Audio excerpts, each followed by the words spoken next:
UK drug companies will have to pay or play.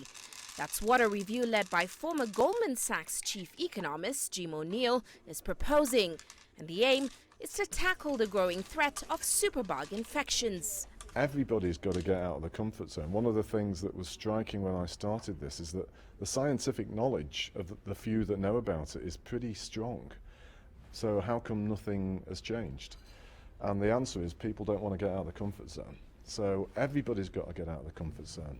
Pharmaceutical companies, policymakers, the agricultural industry, and what we're proposing are things that are going to require people to get out of the comfort zone. O'Neill's 18-month review, commissioned by Prime Minister Cameron, revealed that AMR could kill an extra 10 million people a year and cost up to $100 trillion if it's not brought under control. It is quite striking, and hence why one of our big recommendations is for a massive global awareness campaign.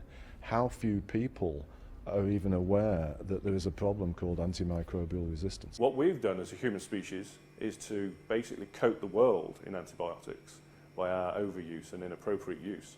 So we've selected for these resistance mechanisms in the bacteria, which is why we're seeing the problem that we're seeing now. The review suggests that pharmaceutical companies who don't want to play should be subject to a surcharge, and those who do receive a reward of between $1 and $1.5 billion. An idea that we call pay or play, where the pharmaceutical industry itself collectively pays for the new drugs, but crucially, those that are personally responsible for the new successful drug actually get rewarded by the rest of the industry.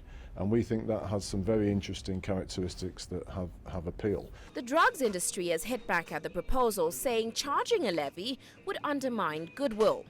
Trade associations representing British, European and international drug companies also issued a joint statement saying such a surcharge would be punitive and counterproductive. Uche Okoronkwo, CCTV.